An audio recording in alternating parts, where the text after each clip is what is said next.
서울시 용산구 효창공원. 이곳은 김구 선생과 3.24 묘역, 안중근 의사의 가묘와 임시정부 요인 묘역이 조성된 곳입니다.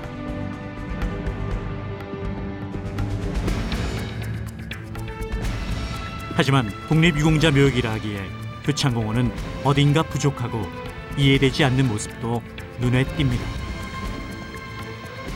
그 초대 대통령인 이승만 대통령이 독립운동가인 건 분명하지만 대통령이 되신 다음에 자신의 동료들 같이 함께 평생을 독립운동을 했던 분들의 묘역을 조성하려고 하는 고민 자체가 없었습니다. 지금 효창공원은 어떻게 되어 있냐면 너무나도 격화되어 있다. 반대죠. 주민들의 반대. 무조건 묘지만 들으면 집값이 떨어진다. 이거죠. 독립운동가 묘역의 안타까운 현실. 효창공원에만 국한된 이야기는 아닙니다. 서울시 강북구 수유동, 북한산 둘레길 곳곳으로 마련된 묘역과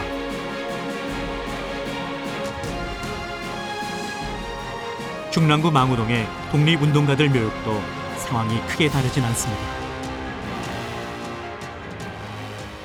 17년 동안 방치를 해놓은 거죠. 해외에서 활동하던 독립운동가들은 안타깝게 생을 마감한 뒤에도 조국에 돌아오지 못한 경우가 대부분입니다. 일제시대 때 이제 독립운동이라는 게 국내에서는 거의 불가능했잖아요. 국내를 떠났던 분들이 주로 여러 중국이나 러시아나 미국 이런 해외 지역에서 독립운동을 많이 했죠. 사상이나 이념의 개념조차 불분명하던 혼돈의 시대. 공산주의자라는 낙인은 후손들의 삶에도 영향을 주었고 그들을 찾고 기억하는 일은 우리의 무관심 속에 점점 잊혀져 갔습니다. 찾아가기가 너무 쉽지 않았어요. 자료도 별로 없을 뿐더러 그 자료가 있다고 한들 그 정보가 정확치 않아서 또 헤매거나. 궁금했습니다. 나라를 위한 희생이 그에 따른 대가란 과연 이런 것일까? 이제 우리는 그 물음에 답을 찾아보려 합니다.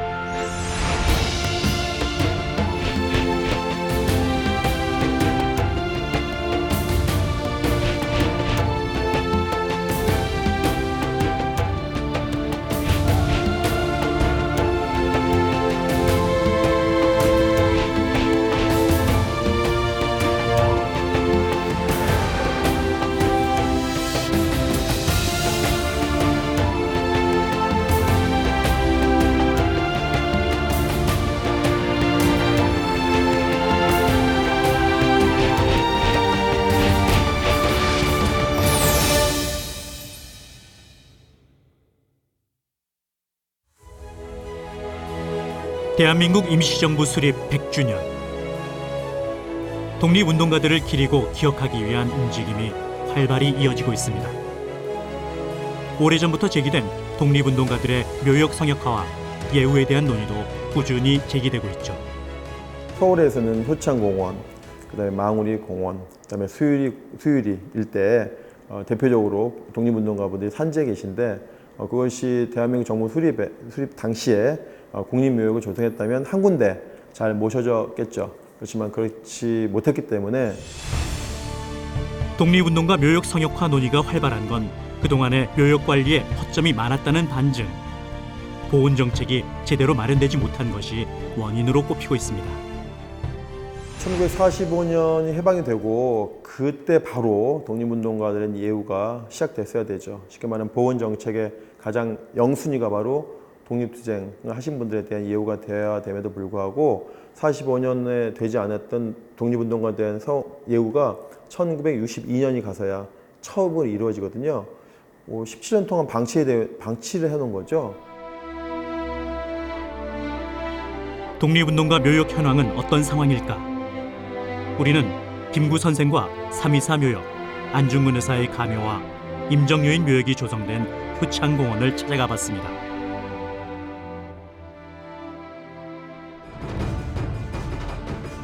원래 효창공원은 정조의 아들 문효세자와 의빈성 씨를 안장하며 효창묘로 조성됐던 곳이지만 일제는 전몰 위령탑을 세우고 골프장을 운영하는 등 만행을 저질렀습니다.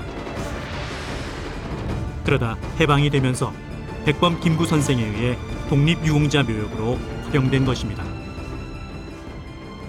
그 대한민국이 정부 수립되고 난 다음에 가장 먼저 해야 될 일 중에 하나는 해외에 묻혀 있는 독립운동가분들을 모셔와서 국내 가장 좋은 곳에 묘소를 조성하는 것이거든요.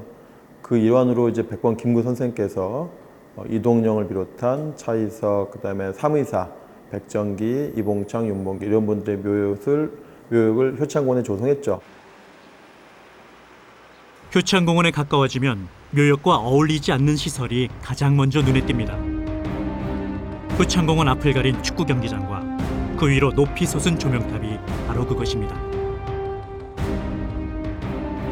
정치적으로나 국민의 신망 등에서 김구를 뛰어넘지 못했던 이승만은 김구 선생의 묘역 관리에서 그 속내를 드러낸 것입니다.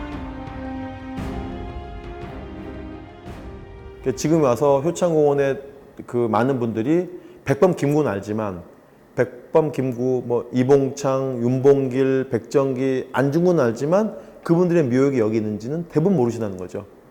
근데 대부분 오는 분들이 참배객들이 처음 와봤다라는 거죠. 그만큼 효창공원의 기억이 많이 없어졌고 독재 정권이 하려고 했던 성과는 냈다고 봐야죠. 효창공원을 둘러보면 또 다른 의문점이 생깁니다. 독립운동가 묘역이라 하기에 효창공원은 근린공원의 역할만 하는 건 아닌지 의구심이 들 정도였습니다. 그동안 효창공원을 성역화하려던 논의가 없던 것은 아니었습니다. 2005년 노무현 대통령은 효창공원의 성역화 사업을 실시했지만 여러 이해관계자들의 반대로 성역화 사업 계획은 무산되고 말았습니다. 반대죠. 주민들의 반대. 주민들이 성역화에서 동의만 해준다면은 망우리에서부터 수유리에서도 모두 다 일로 온다 이거예요. 그러면 여기에 공원 묘지가 공동 묘지가 되어버리면 안 된다. 그런 식으로 반대를 한 거예요. 국가를 위해 희생했던 독립운동가 묘역, 효창공원의 현실은 안타까운 마음만 들게 했습니다.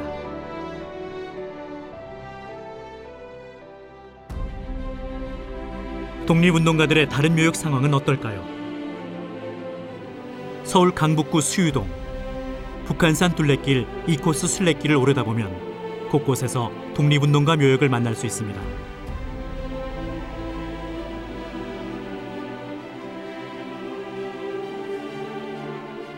특히 광복군 합동묘역의 무후선열 17위는 꽃다운 나이에 후손조차 남기지 못한 가슴 아픈 사연의 위인들. 하지만 이들을 기억하는 이들은 그리 많지 않습니다. 뜻있는 분들과 시민단체들이 합동 차례를 지내거나 찾고 있을 뿐입니다. 수유리 같은 경우에 강북구인데 강북구청장이 현재는 대단히 많은 애정을 가지고 있지만 또 구청장이 어떻게 바뀌면은 또 그런 구청장의 성향에 따라서 또 예산이 또 감소되기도 하고 하면서 묘역 관리가 또 안 되는 수도 있거든요. 그럼 이런 것들을 보완하기 위해서는 현장의 관리는 지자체가 하되 국가가 항상적인 예산, 든든한 예산을 계속 서포트해 줌으로써 관리가 꾸준히 되도록. 서울시 중랑구 망우동 역사공원. 과거 공동묘지로 활용되던 이곳에는 유관순, 한용운, 오세창, 방정환 같은 독립운동가와 예술가, 문인제사 46분과 한때는 안창호, 송진우, 나온규, 김영랑 선생의 유해도 이곳에 안장되어 있었습니다. 과거의 공동묘지가 현재 역사공원으로 바뀔 수 있었던 것도 이 점 때문이었습니다.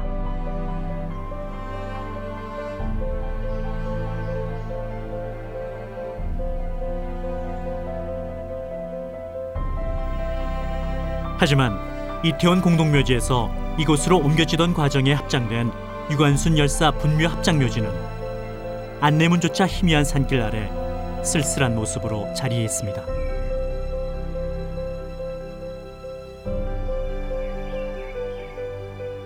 그녀의 희생을 기리기에 앞서 왜 이럴 수밖에 없었는지 강한 의문만 들게 했습니다.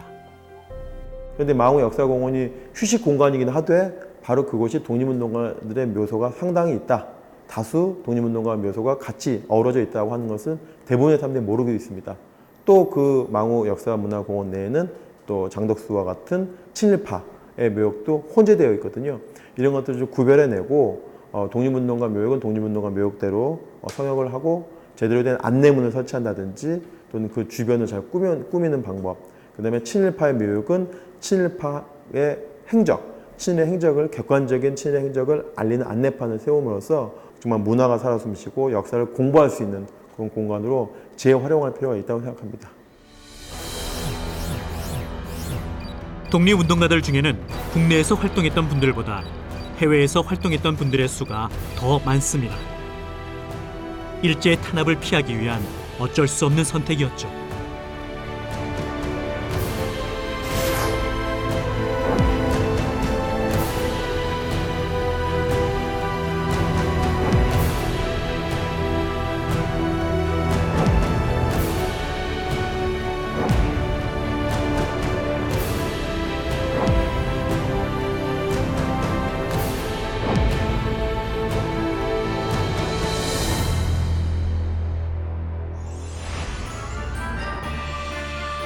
그들의 소원은 단 하나였습니다. 하지만 타국에서 독립운동을 하다 생을 마감한 후에도 돌아오지 못하거나 시신조차 찾지 못한 경우가 적지 않았습니다. 어쩌면 너무 늦어버렸지만 우리는 그들의 행적, 사후의 기록을 찾아보기로 했습니다. 그렇게 찾게 된 러시아 블라디보스토크의 신안촌.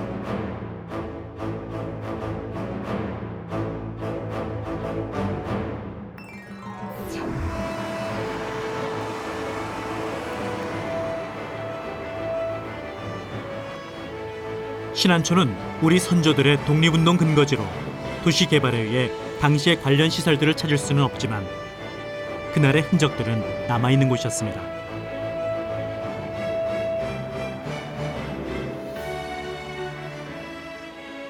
신안촌은 이제 1911년에 형성이 됐는데, 물론 이제 그 이전에 이제 한말, 1911년 이전에 이제 한말에도 독립운동을 신안촌 이전에 이제 구계청이라고 해서 거기 독립운동의 근거지였죠. 그러니까 의병 활동이라든가 뭐 애국계모 운동이라든가 또는 이제 안중근 그 의사 의거 이런 것들이 다 이제 그 지역에서 이제 그 뭐랄까 계획이 되고 추진이 됐어요.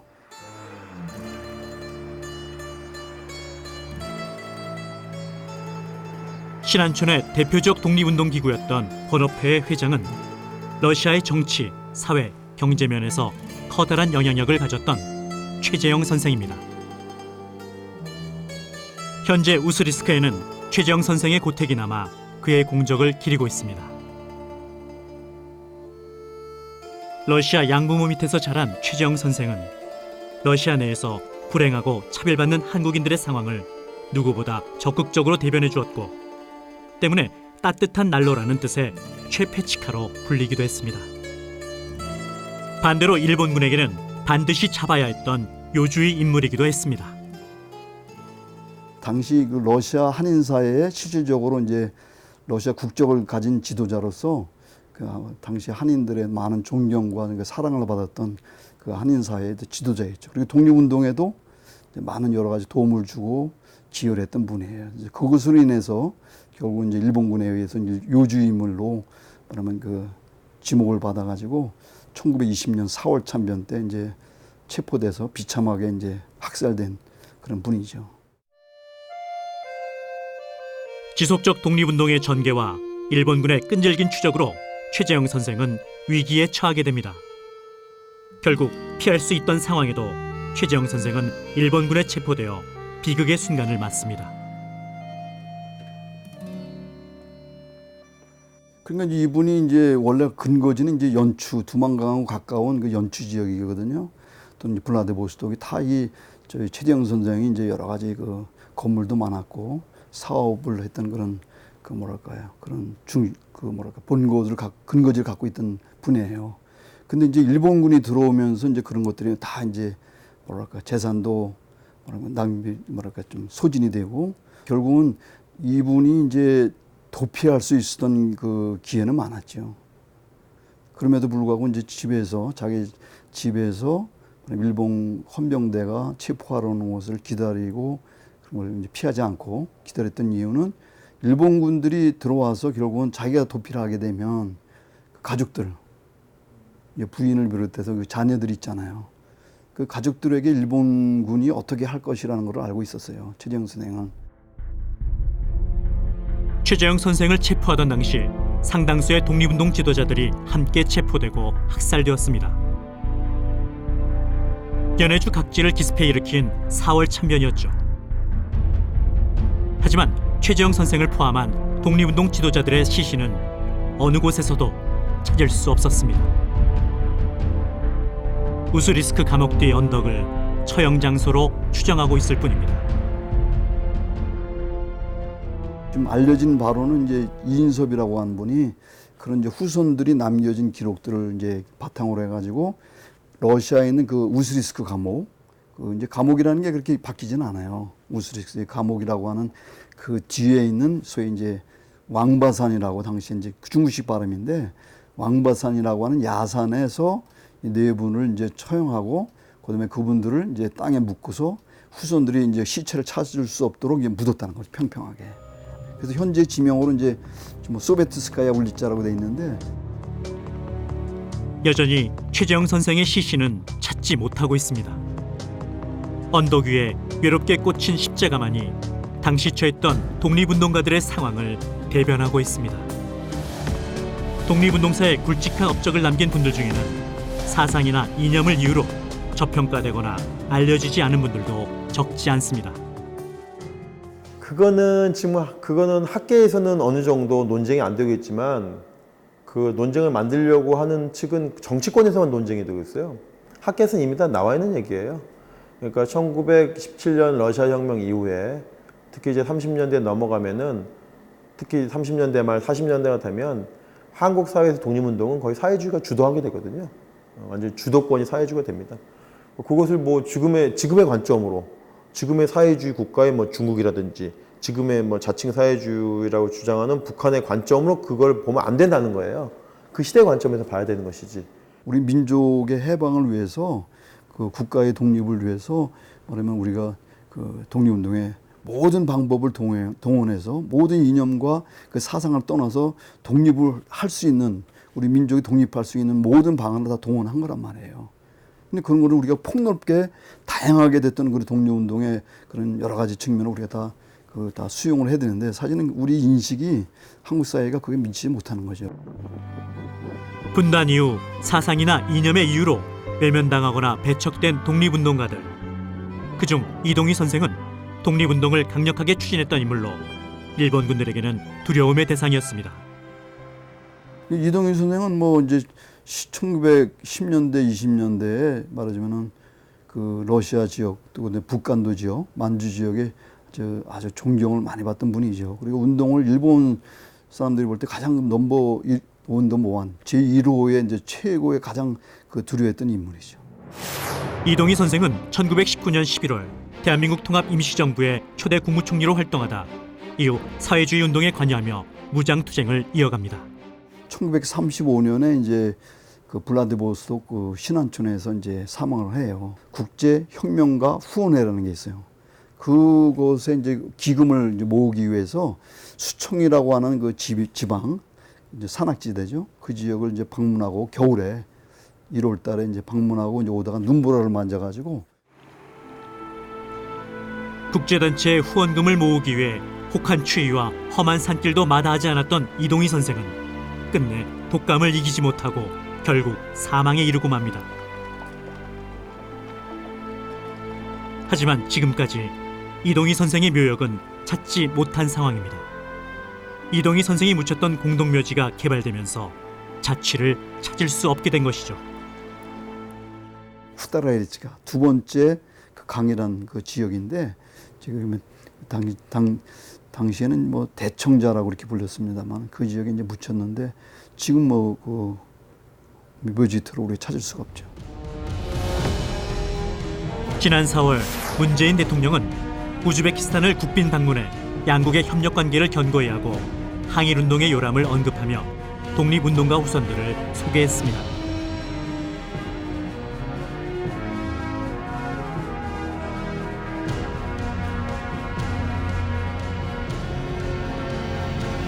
우리는 대통령 방문 당시 언급됐던 이인섭 선생의 아들 이 아나톨리 씨를 만나기 위해 우즈베키스탄으로 떠났습니다.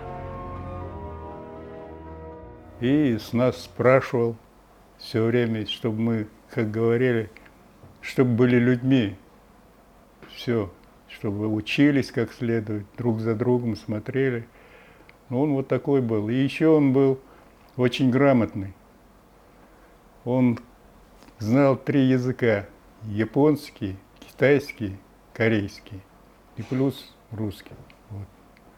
Из-за этого он там в Корее вот это кончал школу, какое-то учебное заведение закончил. И вот там, а после этого он воевал. Вот примерно так. 이인섭 선생은 의병부대에서 활동하다 연해주로 이주해 권업신문 발간에 참여합니다. 학교 설립과 교육활동 등을 했던 이인섭 선생은 이후 사회주의 활동을 전개하지만 1937년 스탈린의 한인 지도자 대탄압을 전후로 체포당한 후 이인섭 선생의 가족은 카자흐스탄으로 강제 이주를 당하게 됩니다.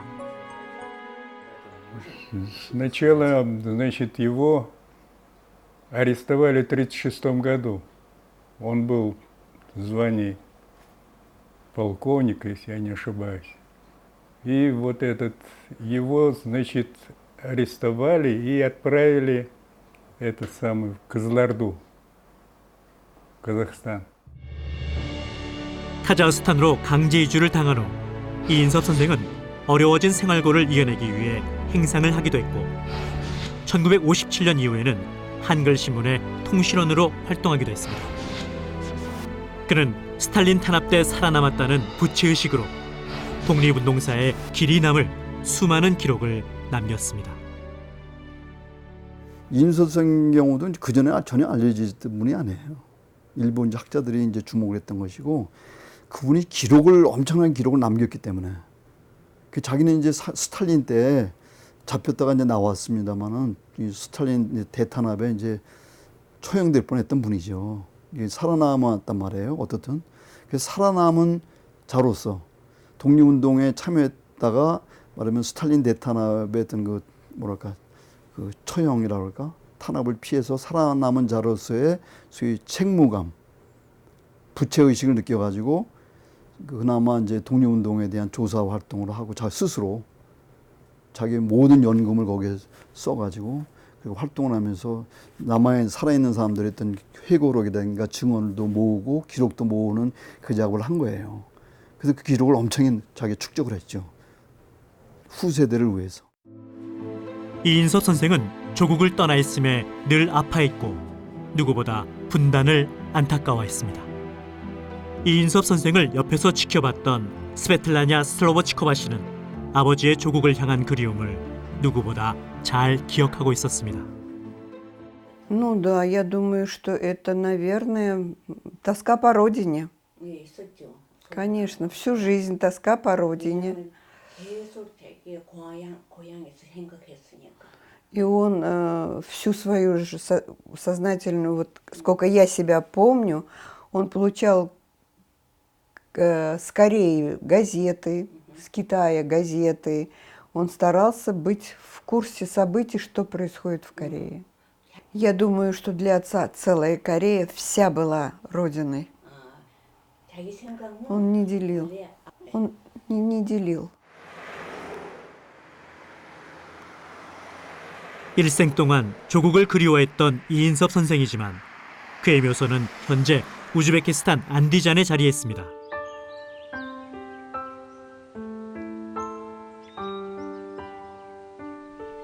우즈베키스탄 정부에서 관리하고 있는 그의 묘소는 비교적 양호한 편이기는 하지만 조국을 그리워하던 그의 유해는 여전히 이곳 우즈베키스탄 하늘 아래 남아 있습니다.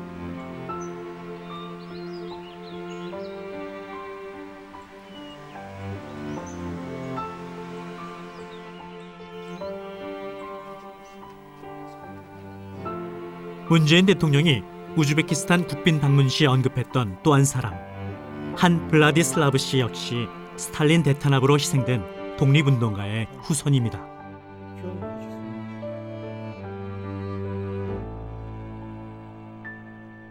Я хан Владислав Викторович, редактор сайта Корюсарам, потомок борцов за независимость Кореи хан Сонголя и хан Чанголя.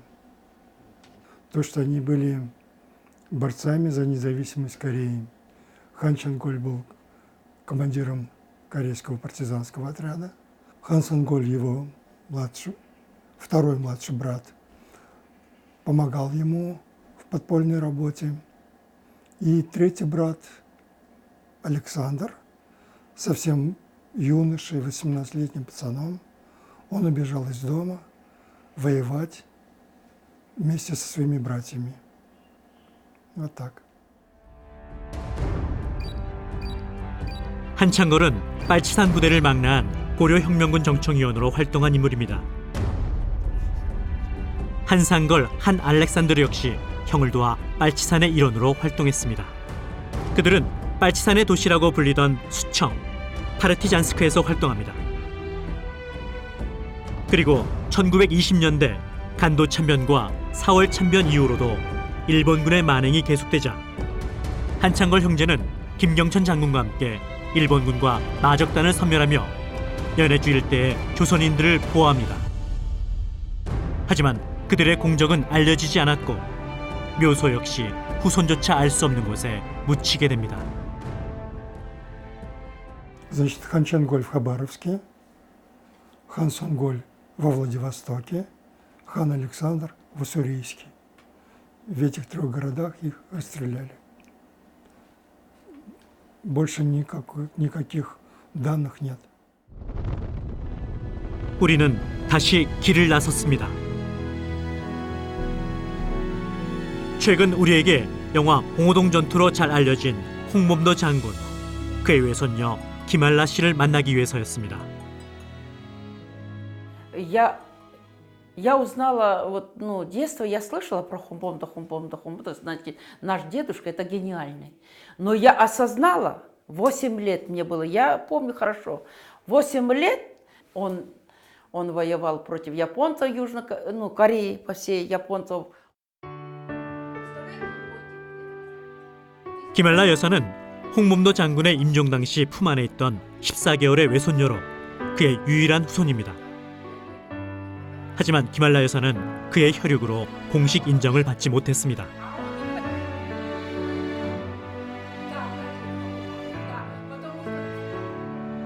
홍범도 장군이 레닌을 만나던 당시 차고 있던 권총과 오래된 사진만이 유품의 전부. 자신을 증명할 방법이 그것밖에 없다는 이유였습니다. Ленин вызвал в Москву Хумбомда, дедушку. И он поехал в Москву. И Ленин говорит, ты же гражданин, ты военный человек, Кореи. Ты столько сделал для нас. Дальний Восток освободил японцев, говорит, что ты хочешь? Но он сказал, говорит, мне ничего не надо, говорит, мне дайте вооружать этих военных, вооружаться и освободить Корею от японцев. Мне ничего не надо, говорит, мне ничего не надо. Когда его привезли в Москву, его все сняли, он же, видите, по партизанскому сняли, одели буденовку, все вот так. Его сфотографировали, он сфотографировался с Лениным, эта фотография исчезла. Консул был у меня, Владивостока, с Южной Кореи консул был.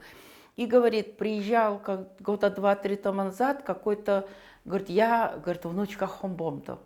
И приезжали, но мы, говорит, ее не приняли. 외할아버지의 흔적은 유품으로만 남아있는 것은 아니었습니다. 그녀의 기억 속에 홍범도 장군을 극진히 여기던 부모님의 모습이 또렷이 남아있기 때문입니다. За ним ухаживал мой отец. Это заслуга моего отца, что дед, деда. Он сильно любил деда, и дед моего отца сильно любил. Мой отец был коммунистом, председатель колхозом был и жил. В 1943 году, когда умер мой дед, мой отец, конечно, был в Паморке.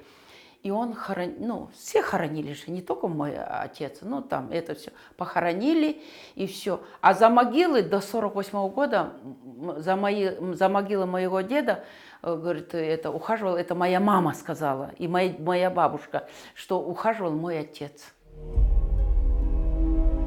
현재 홍범도 장군은 카자흐스탄 크질오르다에 영면해 있습니다. 1937년 강제 이주 당시 카자흐스탄 크질오르다에 도착한 홍범도 장군은 1943년 75세 나이로 생을 마감합니다. 머나먼 이국 땅, 생을 달리하고도 고국 땅에 돌아오지 못한 영웅들의 유해와 흔적은 우리의 생각보다 훨씬 많았고 그곳에는 안타까운 사연과 애환이 함께하고 있었습니다.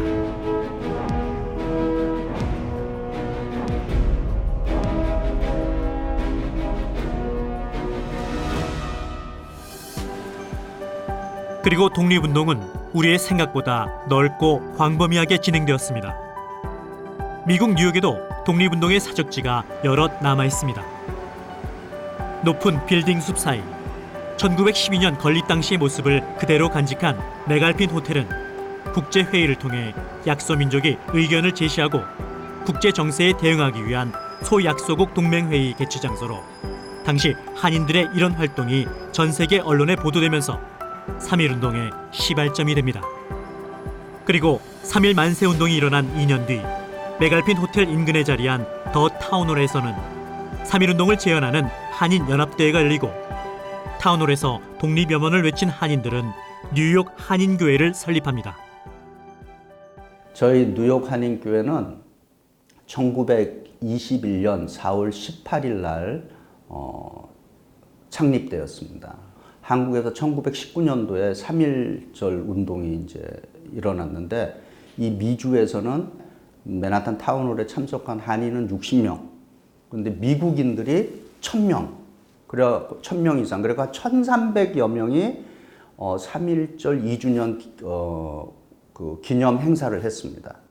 그리고 그 행사의 결과로 4월 18일 날 우리 뉴욕 한인교회가 이제 독립운동의 그 사상을 이어받자. 그리고 어떤 민족의 하나의 그 구심점으로 우리가 교회를 출발하자.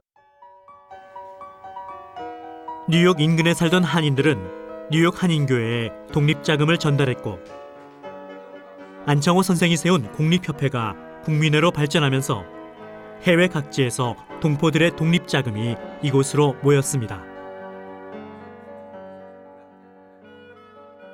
그 국민회는요, 1902년도에 3년도에 공립협회라고 하는 게 도산 안창호 선생을 통해서 이루어졌고 공립협회가 발전해서 국민회가 생겼는데 이 국민회가 어디까지 조직이 됐냐 하면은 상해, 중국은 물론 우라지보스톡 거기까지 연해주까지 국민회 조직, 유럽의 국민회 조직, 미국 전역의 국민회 조직, 멕시코 그리고 큐바까지 국민회 조직이 됐어요.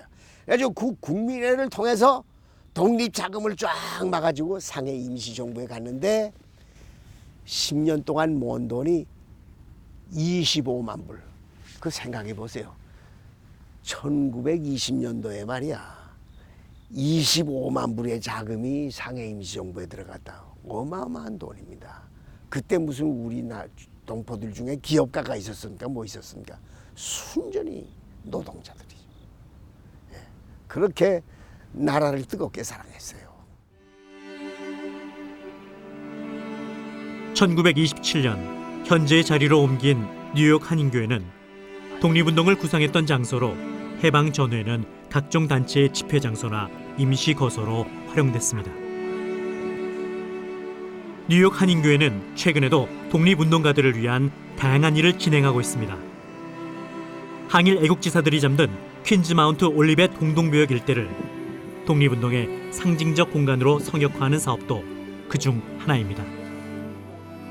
이곳에는 드라마 미스터 선샤인의 주인공 유진초이의 실존 인물인 황기안 지사가 묻혀 있고 그의 묘소를 발견한 것도 뉴욕 한인교회 장철우 목사였습니다.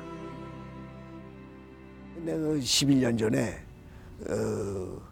아이들이 우리 청년들이 부모 성묘도 못하고 자꾸 고향을 그리워하길래 내가 한번 모아놓고 너희들 말이야 우리 친부모는 성묘 못하지만은 우리 믿음의 조상들 우리 교인들 선배들 애국자들 이름 모르게 자식도 없이 많이 묻혀있다.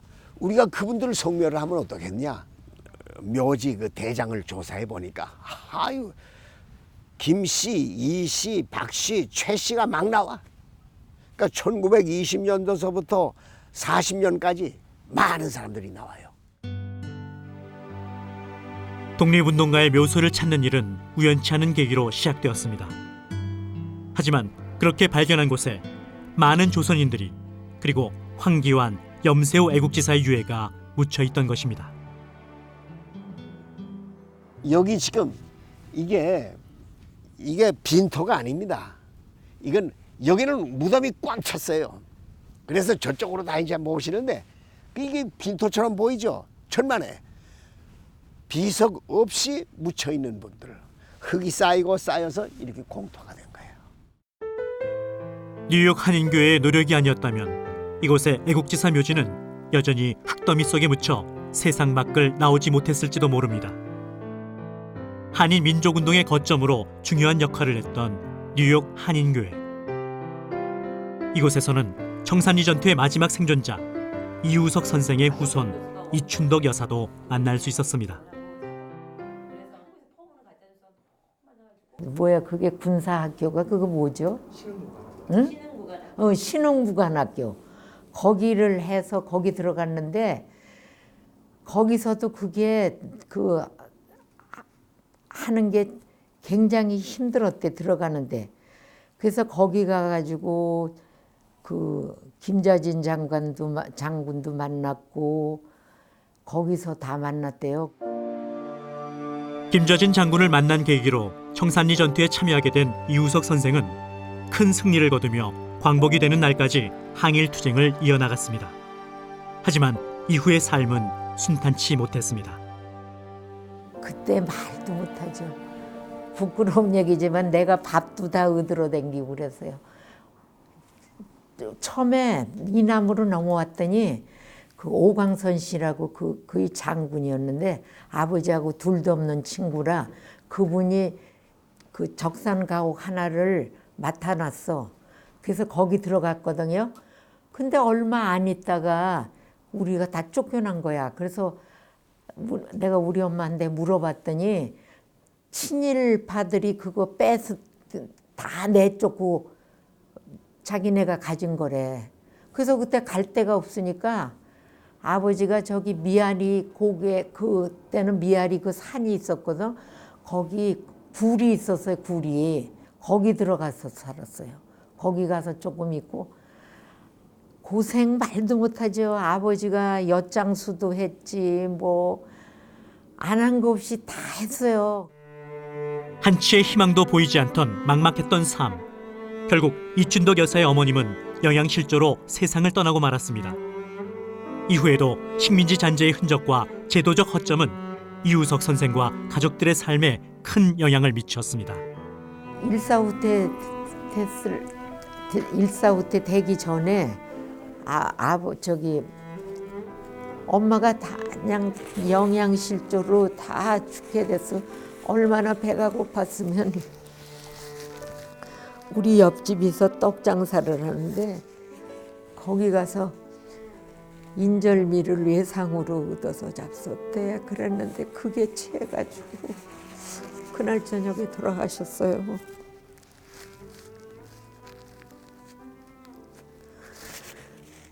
재혼을 해서 60이 넘어서 아들을 낳았어.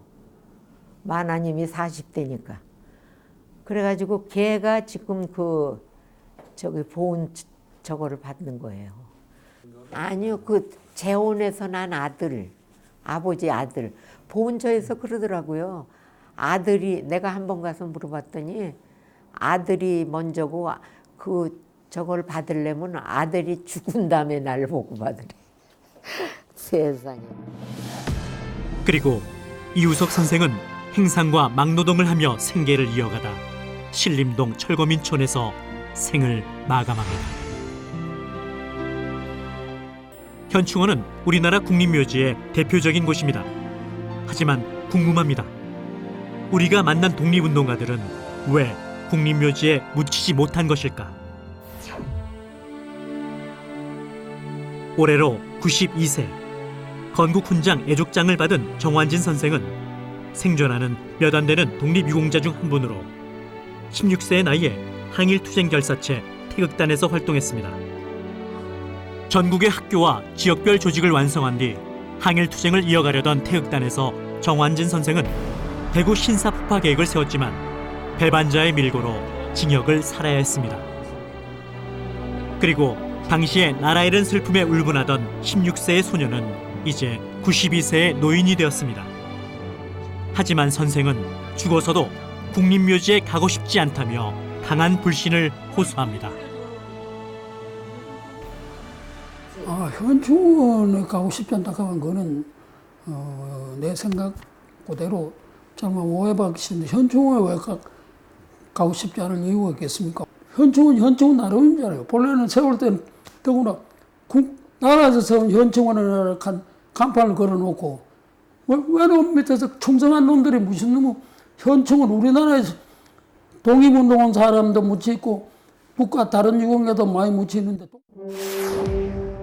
현충원의 현실은 임시정부 요인이던 조경환 선생의 유언을 통해서도 알 수 있습니다. 국립묘지라면 국가유공자만 모셨을 거란 지극히 당연한 전제를 확인하기 위해 현충원을 찾았습니다. 서울 현충원은 장군이 군사를 거느리는 모습의 장군 대자형으로 조성되어 있습니다. 가장 높고 조용한 곳에 박정희, 유경수의 묘소가, 그 아래로 이승만 묘소를 비롯한 국가 원수묘역, 장군 이삼묘역과 애국지사 묘역, 임정요인 묘역, 그 아래로 사병들 묘역이 배치되어 있습니다. 한마디로 정리하면 박정희 묘를 중심으로 애국지사와 임정요인들이 도열해 있는 형국입니다. 국립서울현충원이 1955년에 이제 정식으로 조성이 됐는데요. 그때 국군묘지로 조성이 된 거죠. 그리고선 이제 독립유공자묘역은 1965년부터 이제 조성되기 시작했는데요. 그 과정에서 이 일제시대 때 이 일본군 장교였던 사람들이 해방 이후에 한국군의 장군이 되면서 이곳에 묻혀 있는 분들이 많이 있었고, 그리고 이제 1965년부터 뒤늦게 여기 애국지사묘역이 만들어졌지만 이 애국지사묘역도 독립유공자들을 심사하는 과정에서 오히려 친일파들이 심사하면서 이 가짜 독립운동가도 있었고, 그리고 이제 일제강점기에 친일 행위를 했던 사람들이 독립유공자라고 하는 이름으로 이곳에 묻혀 있는 경우도 있다 보니까 현충원의 친일파 무덤은 장군묘역에 상당수 묻혀 있었습니다.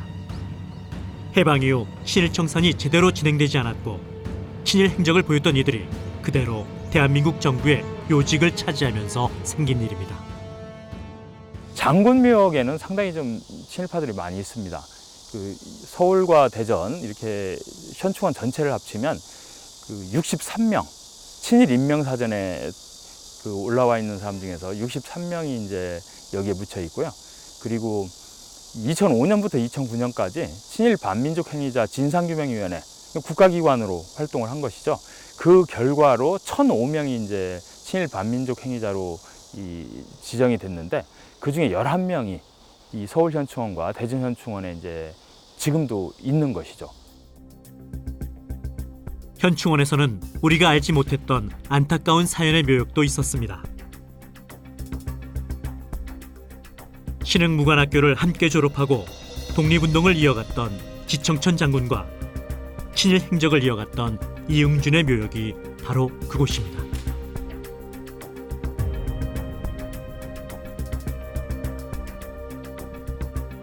지청천 장군은 임시정부 요인 묘역에, 이응준은 지청천 장군보다 높은 자리인 장군 묘역에 묻혀 있었습니다.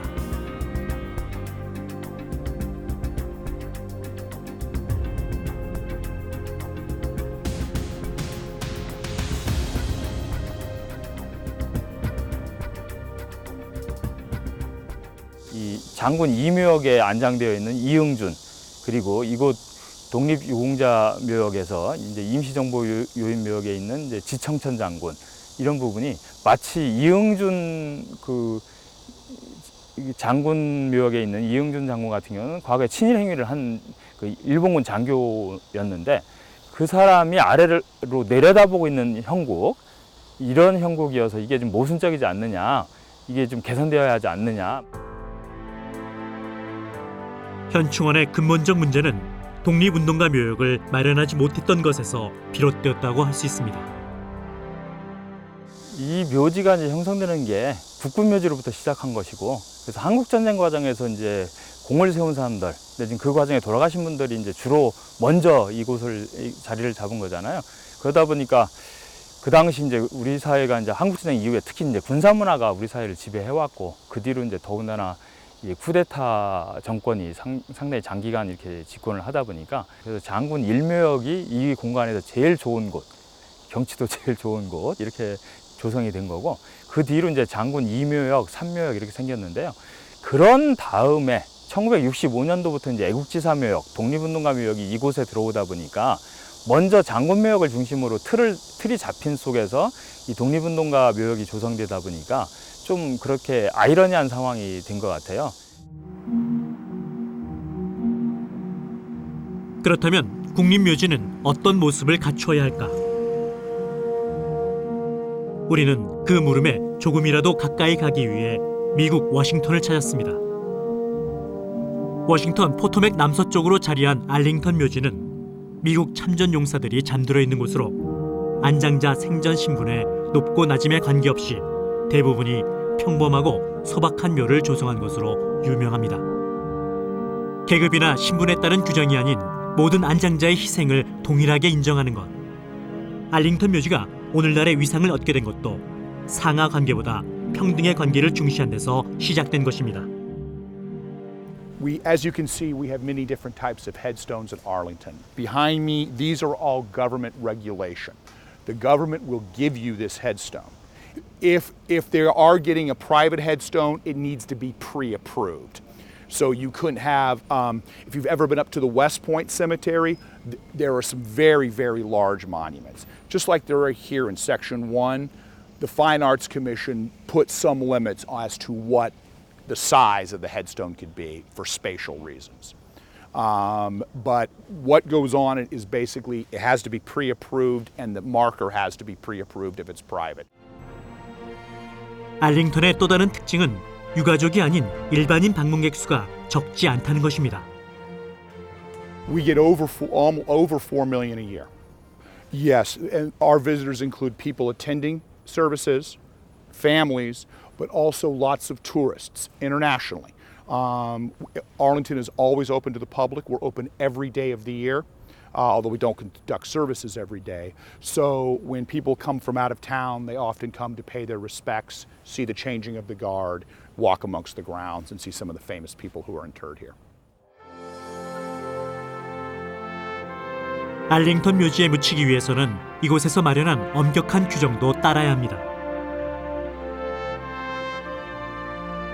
국가를 위해 희생한 자인지 국가에서 마련한 절차에 따라 판단하고 안장을 결정하는 것입니다.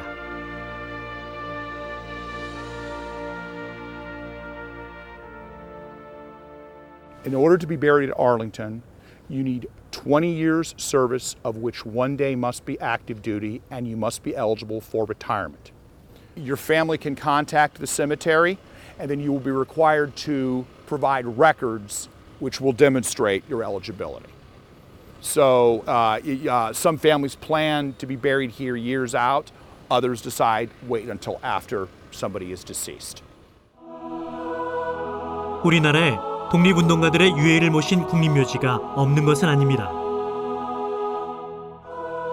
독립운동가들만 모셔진 대구 시남선열공원은 지난해 5월 국립묘지로 성역화되었습니다. 저희 국립시남선열공원은 2018년 5월 1일자로 국립묘지로 승격되었습니다.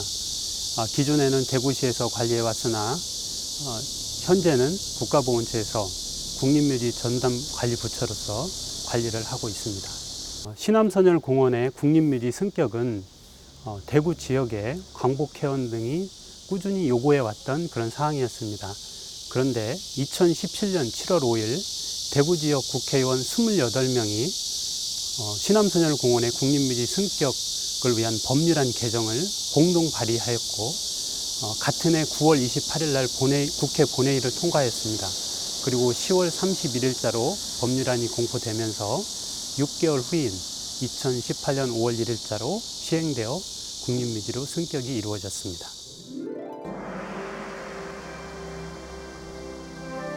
대구 지역 광복회원들의 꾸준한 노력으로 대구 신암선열공원은 국립묘지로 승격되고 모든 면에서 국가의 관리를 받고 있습니다.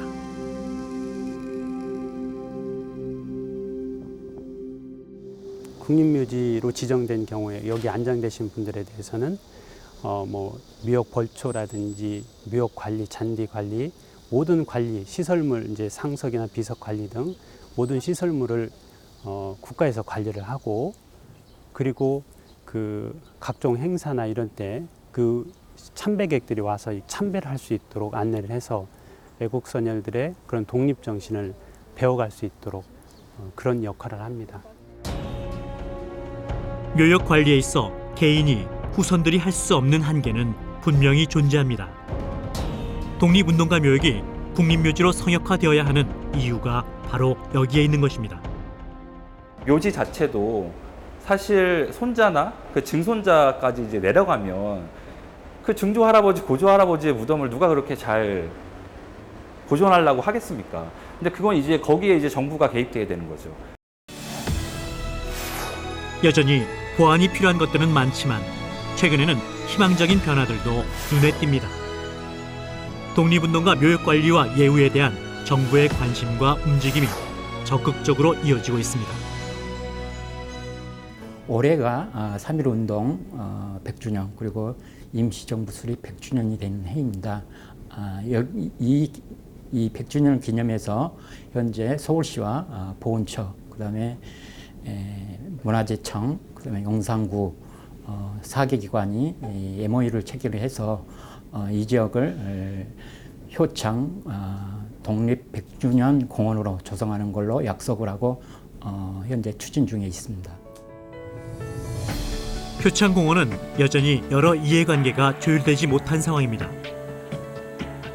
때문에 서울시에서는 공원과 축구장을 하나로 아우르는 방향으로 계획을 잡고 공원 조성을 추진하고 있습니다.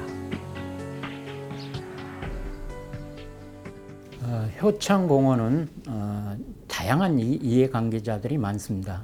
유족, 그다음에 보훈단체, 그다음에 축구, 체육계, 주민, 이러한 여러 가지에 대한 의견들이 대립이 되고 있습니다. 그러한 의견을 조율을 위해서 포럼과 시민 참여단을 구성을 해서 현재 운영 중에 있습니다. 축구 경기를 보러 왔던 사람들, 그리고 공원을 찾던 사람들이 쉽게 역사, 문화에 대한 부분과 그다음에 우리 독립운동가에 대한 추모할 수 있는 공간으로 조성하고자 합니다. 독립운동가들을 기억하기 위한 다양한 분야에서의 움직임도 이어지고 있습니다. 사진작가 김동우 씨는 독립운동가들의 흔적과 그들의 후손들을 사진에 담아 전시와 책을 통해 소개하고 있습니다. 인도에 가게 됐는데 인도 델리에 있는 그 레드포트라는 성이 우리 임시정부의 인면 정부 공작 때라는 9명의 그 군인들이 파견을 가서 영국군들과 함께 합동으로 훈련받고 작전하던 곳이었더라고요. 그래서 이런 역사가 있었는데, 이렇게 찬란한 우리의 독립운동사가 있었는데 왜 난 모르고 있었을까라는 생각이 그 현장에서 좀 많이 들었어요. 그동안 알지 못했던 역사, 그 물음으로 시작된 작업이었습니다. 쉽지 않은 작업, 고된 시간의 연속이었지만 김동우 씨는 지금도 독립운동의 흔적을 기록하기 위한 의미 있는 작업을 이어가고 있습니다. 독립운동했던 분들 경우에는 가능한 한 그 이념과 사상에 관계없이 다 포용적으로 우리가 통일사회를 지원하는 입장에서는 일제시대 때 풍부하고 다양한 지역에서 다양한 측면에서 전개됐던 그런 아주 활발했던 독립운동이 이제 좀 더 부각될 필요가 있어요.